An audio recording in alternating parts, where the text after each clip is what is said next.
Hello friends, I am doctor Beena Sethi और आज हम बात करने वाले हैं कि प्रेगनेंसी के समय गर्भ में जब बच्चा होता है तो उसका किस तरीके से जेंडर डिसाइड होता है कि वो आपका बेबी बॉय होगा या बेबी गर्ल होगी। और साथ में कभी कभी हम देखते हैं कि बच्चे ना तो बेबी बॉय होते हैं कंप्लीटली, ना ही बेबी गर्ल होते हैं, या तो उनके जेंडर में या उनके हार्मोन्स में कोई ना कोई प्रॉब्लम होती है और वो इन बिटवीन यानी कि पूरे बॉय और पूरे गर्ल की तरह बिहेव नहीं करते, यानी कि वो ट्रांसजेंडर जिसे आप हिंदी में कहते हैं किन्नर बन जाते हैं।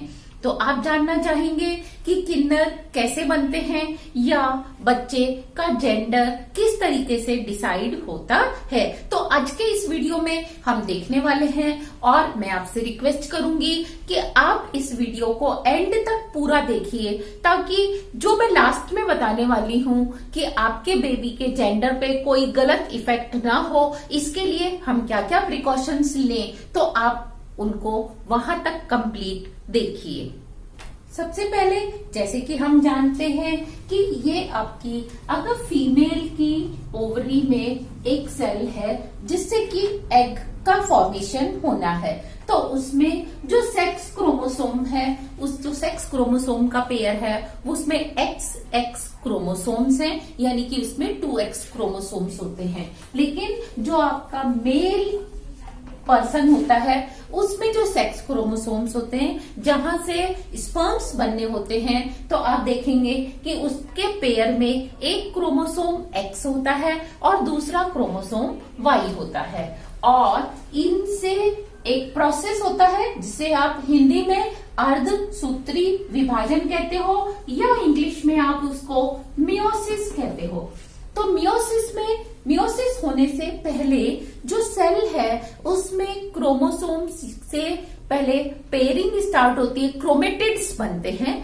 क्रोमेटिड्स को आप देखेंगे कि जैसे आधा X क्रोमोसोम सेल के अंदर एक साइड पे आ गया, सेल का साइज बड़ा हो जाता है और आधा X दूसरी साइड चला जाता है। सेम वे में दूसरी X क्रोमोसोम के भी पेयरिंग स्प्लिटिंग हो जाती है और वो दोनों तरफ आधे आधे क्रोमोसोम्स, जिनको कि हम क्रोमेटिड्स कहते हैं, वो दोनों साइड पे चले जाते हैं। और इस प्रोसेस को हम डिसजंक्शन भी बोलते हैं। ये डिसजंक्शन का प्रोसेस प्रॉपर होना चाहिए, क्योंकि अगर यह प्रॉपर नहीं होता तो बेबी का जेंडर भी प्रॉपरली डिसाइड नहीं होता। सेम वे में मेल में जो X क्रोमोसोम है वो भी 2 पार्ट में डिवाइड हो जाता है और जो Y क्रोमोसोम है वो भी 2 पार्ट में डिवाइड हो जाता है। उसके 2 क्रोमेटिड्स बन जाते हैं और वो दोनों साइड सेल के दोनों किनारों पर आधा आधा चला जाता है। सेल का साइज बड़ा हो जाता है। सेल में जो साइटोप्लाज्म होता है वो भी क्या होता है, और ज्यादा इंक्रीज हो जाता है। यहाँ पे इनका अब रेप्लिकेशन होना होता है कि ये जो X है ये अपने साथ बाकी का X और बनाएगा और जो Y है वो अपने साथ आधा, जो उसका हाफ पोर्शन है उसके साथ वो उसको डबल करेगा। और अब इसमें स्प्लिटिंग स्टार्ट होती है, जिससे कि ये सेल यहां से अंदर की तरफ पहले दबना स्टार्ट हो जाती है। इस तरीके से इसमें एक नोच बन जाती है और ये नोच बनते बनते क्या होता है, इससे फर्दर 2 सेल्स बन जाती हैं और दोनों की दोनों X सेल्स में X क्रोमोसोम कंप्लीट होता है। सिमिलरली जब इससे स्पर्म्स बनते हैं तो इसमें भी पहले ये एक नोच बनती है और वो नोच बनने के बाद फिर क्या होता है, वो नोच और बढ़ती जाती है और इसमें यहाँ स्प्लिटिंग हो जाती है और आपको 2 सेल्स, स्पर्म सेल्स मिलती हैं, जिसमें एक में X क्रोमोसोम होता है और दूसरे में Y क्रोमोसोम होता है। तो ये X स्पर्म हो गया आपका और ये Y स्पर्म हो गया। और फीमेल में आप क्या देखते हो, ओवरीज से जब जो फैलोपियन ट्यूब्स होती हैं वहां पे एग होता है और उसमें X वाला, हमेशा X क्रोमोसोम वाला ही आपको एग मिलता है। लेकिन ये Y और X में Y क्रोमोसोम की स्पिनिंग की स्पीड देखो, पहले ऐसा माना जाता था कि जो क्रोमोसोम्स है वो फ्लोट करके यानी कि तैरते हुए वहां तक पहुंचते हैं। ऐसा नहीं है। अब जो लेटेस्ट रिसर्च है उससे ये पता चला है कि ये तैरते हुए या फ्लोट करते हुए नहीं पहुंचते, ये स्पिन करते हुए, इस तरीके से स्पिन करते हुए ये इसके पास पहुंचते हैं। और उस स्पिनिंग की जो स्पीड है वो वाई क्रोमोसोम की ज्यादा होती है, जबकि एक्स जो क्रोमोसोम वाला स्पर्म है उसकी काफी स्लो होती है। और सेम वे में इसकी जो लाइफ है वो 10 से 12 घंटे ही होती है, जबकि इसकी लाइफ आप देखेंगे 4 से 5 दिन तक भी होती है। यानी कि ये बहुत धीरे धीरे स्लो स्पीड में चलते हैं और इनकी लाइफ काफी ज्यादा होती है। तो अब वो सारे फैक्टर्स जो कि इसको जिंदा रखने में हेल्प करते हैं या इसकी स्पीड को बढ़ा के पहले यहां तक पहुंचाते हैं, वो सभी फैक्टर डिसाइड करते हैं कि कौन सा स्पर्म इससे फ्यूज होगा, फर्टिलाइज्ड होगा। अगर एक्स और वाई फ्यूज होते हैं तो आप जानते हैं कि बेबी बॉय होगा, और अगर एक्स और एक्स फ्यूज होते हैं तो वो आपका बेबी गर्ल होगी। ये देखो ये एक्स है, इसके साथ अगर ये एक्स फ्यूज हो गया तो आपको यहाँ पे एक्स और एक्स मिलने वाला है। सिमिलरली इस एक्स के साथ अगर ये एक्स फ्यूज हो गया तो आपको मिलने वाला है एक्स और एक्स, तो ये आपका हो जाएगा बेबी गर्ल। लेकिन अगर इस एक्स के साथ ये वाई फ्यूज हो जाए तो आपको मिलेगा एक्स वाई यानी कि बेबी बॉय, और अगर इस एक्स के साथ ये वाई फ्यूज होता है तो आपको मिलेगा अगेन बेबी बॉय। तो आप देखेंगे 2 चांस आपके पास बेबी बॉय के हैं और 2 चांस बेबी गर्ल के हैं। तो इस तरीके से आपके बेबी का gender at the time of fertilisation, at the time of fusion ही डिसाइड हो जाता है। और बहुत सारे जो कपल्स हैं वो बेबी बॉय के लिए क्या करते हैं, आफ्टर फर्टिलाइजेशन या प्रेगनेंसी कंसीव होने के बाद वो तरह तरह की मेडिसिन लेते हैं या डाइट को मेंटेन करते हैं। तो it is not going to be useful. ये एक मिथ है। अगर कोई भी कहता है कि आप चांदनी पक्ष में या शुक्ल पक्ष में करेंगे तो आपको इस तरीके से बेबी बॉय या बेबी गर्ल होगा, कोई कहता है कृष्ण पक्ष में, कोई कहेगा ऑड इवन डेज में आप करेंगे, कोई किसी कैलेंडर को फॉलो करता है, तो ये सारी बातें मिथ्स होती हैं। मैं आपको बता रही हूँ कि at the time of fusion ही सारे की सारे बेबी बॉय बेबी गर्ल के जो डिसीजन है वो उसी समय फिक्स हो जाते हैं। अब हम देखेंगे कि जो ट्रांसजेंडर बेबी हैं वो किस तरीके से बनते हैं। ट्रांसजेंडर बेबी के केस में जो पहला केस होता है वो होता है ट्राइसोमी का। ट्राइसोमी में क्या होता है कि जो ये डिसजंक्शन का प्रोसेस स्टार्ट होता है वो ठीक सेंटर से स्टार्ट नहीं होता, या जब ये क्रोमेटिड्स दूर दूर गए थे तो ये दोनों एंड्स की तरफ नहीं जा पाते, ये थोड़े से बीच में ही रह जाते हैं किसी एक साइड की, या तो इस साइड वाले थोड़े से बीच में रह जाएंगे या इस साइड वाले बीच में रह जाएंगे। और जब इसमें आप देखेंगे डिसजंक्शन इस तरीके से स्टार्ट होगा तो हम देखते हैं कि ये दोनों की दोनों क्रोमेटिड्स एक ही साइड रह जाते हैं। तो आपको जो 2 सेल्स मिलती हैं वो कैसे मिलती हैं, एक में तो 2 एक्स क्रोमोसोम्स हैं और दूसरी जो सेल है एक्स सेल वो बिल्कुल खाली है, उसमें कोई क्रोमोसोम नहीं होता।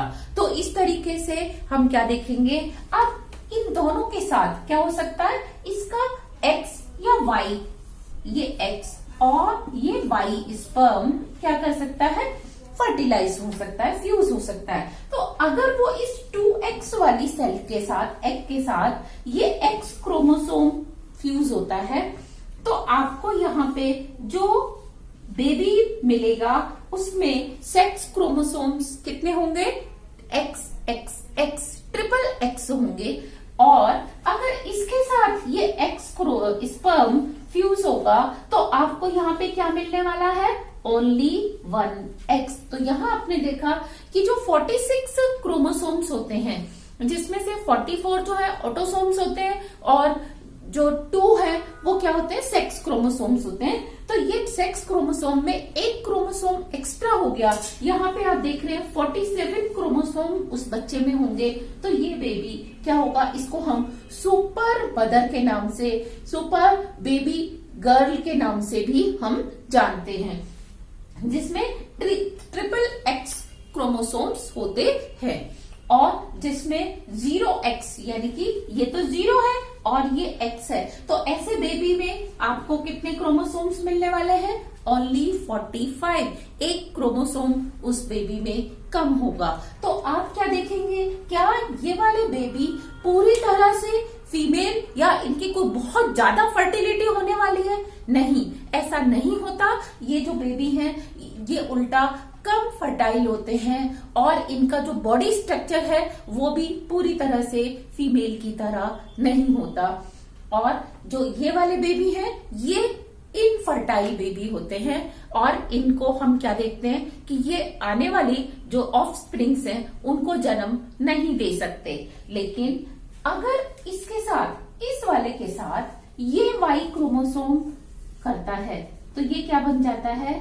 XXY। और ये जो XXY है तो ये आप बताइए कि ये मेल होगा या फीमेल? ये डेफिनेटली आपका मेल होने वाला है क्योंकि इसमें एक वाई क्रोमोसोम है। जैसे ही एक वाई क्रोमोसोम आ जाता है वैसे ही उस बेबी की जो जेंडर है वो मेल की तरह डिसाइड होती है। लेकिन उसमें आप देख रहे हैं यहाँ पे क्या है?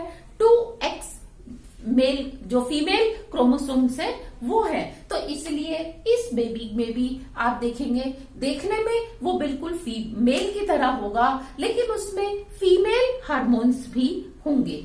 और जो ये बेबी है जिसमें ये वाला एग अगर इसके साथ फ्यूज होता है इस वाई के साथ तो आपको मिलेगा 0y। और ये बेबी कभी भी सरवाइव नहीं करते हैं। और आप देखेंगे कि वाई को भी आगे डेवलप होने के लिए एक्स क्रोमोसोम की जरूरत होती है। अगर एक्स क्रोमोसोम नहीं है तो वो ओवम कभी भी मेल की तरह से डेवलप नहीं हो सकता। तो ये बेबी कभी भी ग्रो नहीं करेंगे और ये प्रेगनेंसी कंसीव नहीं होगी और ये इन द बिगिनिंग स्टेज ही खराब हो जाएगी। और जब ये डबल XY है तो इसमें एक क्रोमोसोम ज्यादा है और इसमें आप देखेंगे ये मेल होगा, ये बेबी मेल बेबी होगा, ये फीमेल बेबी होगा और ये होने में ये फीमेल होगा लेकिन ये बेबी कभी भी आप देखेंगे फर्टाइल नहीं होगा। अगर हम बात करें ट्राइसोमी की तो ट्राइसोमी इसको जिसको हम सुपर फीमेल भी कहते हैं, इसके केसेस 1/650 केसेस होते हैं। मीन्स अगर 650 बच्चे पैदा हो रहे हैं तो उसमें 1 केस ऐसा होता है कि वो सुपर फीमेल वाला एग बने। लेकिन जरूरी नहीं कि वो लेडी उस समय क्या कर रही हो, कंसीव ही कर रही हो या प्लानिंग कर रही हो प्रेगनेंसी के लिए। तो मोस्ट ऑफ द टाइम हमें ये फ्रीक्वेंसी देखने में नहीं मिलती। जबकि ट्रांसजेंडर के केस में आप देखते हैं क्लिनफिल्टर सिंड्रोम कहते हैं। अगर उस बेबी में 0y क्रोमोसोम्स हैं और हम इसको जब इसमें XXY सिंड्रोम XXY क्रोमोसोम्स होते हैं तो हम इसे क्लिनफिल्टर सिंड्रोम कहते हैं। और इसके केसेस 1/2000 यानी कि 2000 अगर स्पर्म्स बन रहे हैं तो उसमें से एक स्पर्म ऐसा होता है कि जिसमें XXY का चांस हो, यानी कि उसमें आप देखेंगे कि वो इसके साथ क्रॉस करे। लेकिन क्योंकि एक्चुअली जरूरी नहीं कि सभी लोग उस समय प्लान कर रहे हों तो ये फ्रीक्वेंसी भी आपको इतनी देखने में नहीं मिलती। लेकिन जो 0y वाला केस है इसको हम टर्नर सिंड्रोम के केस में जानते हैं और टर्नर सिंड्रोम वाले बेबी ग्रो नहीं कर पाते ढंग से और ये इनफर्टाइल बेबी होते हैं। और इस केस में भी इसकी फ्रीक्वेंसी 1/2000 होती है। और हम अपने नेक्स्ट वीडियो में क्लिनफिल्टर सिंड्रोम, टर्नर सिंड्रोम और साथ में ट्राइसोमी को हम डिटेल में देखने वाले हैं। आई होप कि आपको ये वीडियो पसंद आया होगा, ये इन्फॉर्मेशन आपको समझ आई होगी। अब हम जानेंगे कि इस वीडियो के अंदर कि ऐसा क्या होता है कि प्रेगनेंसी के दौरान बेबी ट्रांसजेंडर बन जाते हैं। देखो, जरूरी नहीं है कि कभी जो है फ्यूजन के टाइम ही बेबी ट्रांसजेंडर बने। कभी कभी जब प्रेगनेंसी के दौरान लेडीज बहुत सारी मेडिसिन, वो भी स्ट्रॉन्ग मेडिसिन, जैसे कि अगर फीवर है तो फीवर की भी बहुत हाई पोटेंसी वाली मेडिसिन ले लेती हैं, या वो अपने थायराइड, बीपी और शुगर को भी कंट्रोल नहीं कर पाती, उनको किसी तरह से कोई इन्फेक्शन या कोई और डिसीज हो जाती है, तो उसका सीधा सीधा असर उनकी बेबी के सेक्स के ऊपर या जेंडर के ऊपर फर्क पड़ता है, क्योंकि इनके जो क्रोमोसोम्स हैं कई बार वो प्रॉपरली अपना फंक्शन नहीं कर पाते। और ऐसा नहीं है कि जेंडर के ऊपर ही, जेंडर डिसाइडिंग क्रोमोसोम्स के ऊपर ही पड़ता है। कभी कभी हम देखते हैं कि किसी किसी बेबी का पेट से ही जब बच्चा पैदा होता है तो उसका एक हाथ इतना ही होता है या इतना होता है, या उसका कंप्लीट जैसे एक पाँव नहीं होगा या पूरा एक हाथ ही नहीं होगा। तो ये सब भी क्रोमोसोम्स में आई गड़बड़ की वजह से ही होता है, और जिसका मेन रीजन होता है कि आपने प्रेगनेंसी के दौरान कोई ना कोई स्ट्रॉन्ग मेडिसिन या कोई इस तरीके का फूड लिया है जो कि आपके लिए सही नहीं है। और जो पेरेंट्स बेबी बॉय के लिए क्या करते हैं, बहुत तरह की मेडिसिन किसी भी नीम हकीम से लाकर लेते हैं, वो मेडिसिन भी कभी कभी साइड इफेक्ट्स रखती हैं और उसका आपके बेबी के ऊपर बहुत ज्यादा गलत असर होता है। तो आई विल रिक्वेस्ट यू कि अगर आप बेबी बॉय चाहते हैं तो आप उसको ढंग से प्लान करिए, आप डाइट प्रॉपर लीजिए, आप साथ में जो टाइमिंग्स हैं ओवुलेशन के और आपके रिलेशन डेवलपमेंट के, उसको आप मैनेज करिए। You will get baby boy, ना कि आप प्रेगनेंसी, कंसीव, इम्प्लांटेशन होने के बाद आप अगर किसी भी तरीके की मेडिसिन लेंगे तो वो ट्रांसजेंडर बनाने के लिए आपके बेबी को फेवर कर देगी और वो आपके बेबी को कभी भी बेबी बॉय में कन्वर्ट नहीं करेगी, या उसमें किसी और तरीके की, किसी न किसी तरीके की डिस्क्रिपेंसी या उसके अंदर कोई डेफिशिएंसी होगी। तो आई होप कि आपको ये वीडियो पसंद आएगा और आप इसकी जानकारी से बहुत ज्यादा बेनिफिट लेंगे। Thank you very much, all the very best.